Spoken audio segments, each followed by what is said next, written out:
दिल्ली की विवादास्पद आबकारी नीति और उससे जुड़े धन शोधन घोटाले में मुख्य अभियुक्तों में से एक दिल्ली के मुख्यमंत्री अरविंद केजरीवाल के लिए राहत और अदालती कार्रवाई और सुनवाई इसके बीच अवधि सिर्फ 24 घंटे से भी कम रह गई है, क्योंकि राहत मिलने के आसार उनको अगर हैं भी तो 1 जून को हैं, क्योंकि 1 जून को अदालत ने अगली सुनवाई की तारीख तय की है। आज अरविंद केजरीवाल ने 2 याचिकाएं लगाई। एक याचिका उन्होंने अंतरिम जमानत के लिए और दूसरी नियमित जमानत के लिए लगाई है। अंतरिम जमानत स्वास्थ्य के आधार पर, मेडिकल ग्राउंड पर उन्होंने अंतरिम जमानत की अर्जी लगाई है। ईडी ने साफ कह दिया अदालत के सामने कि अरविंद केजरीवाल एक और कह रहे हैं कि उनकी किडनी में खराबी है, कीटोन लेवल बढ़ गया है और बहुत सारी मुश्किलें हैं। पेट स्कैन कराना है।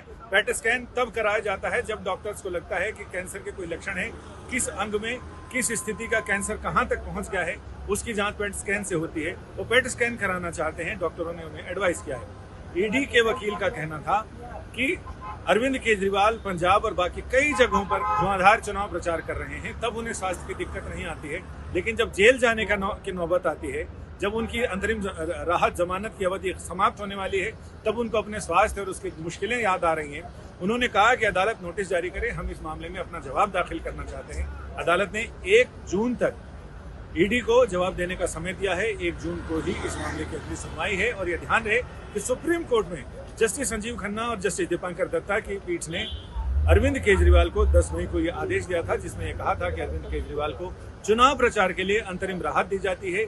1 जून तक उन्हें अंतरिम जमानत पर रिहा किया जाता है। 2 जून को अरविंद केजरीवाल को सरेंडर करना होगा, यानी तिहाड़ जेल वापस जाना होगा।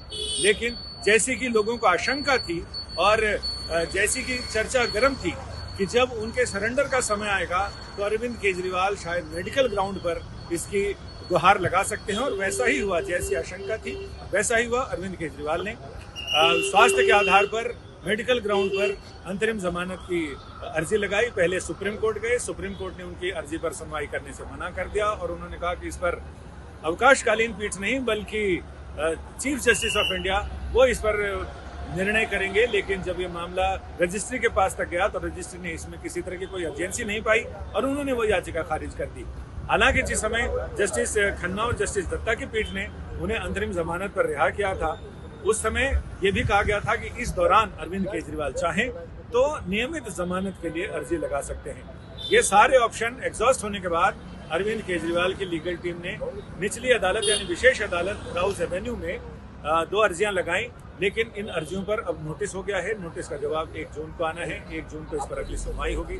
यानी कुल मिलाकर राहत और आत्मसमर्पण के बीच 24 घंटे का समय रह गया है। अब ये देखना दिलचस्प होगा कि इस बीच अरविंद केजरीवाल की लीगल टीम उन्हें क्या सलाह देती है और उस पर एक नई चौंकाने वाली चीज क्या आती है। कैमरामैन प्रेमचंद मिश्रा के साथ संजय शर्मा, दिल्ली आज तक।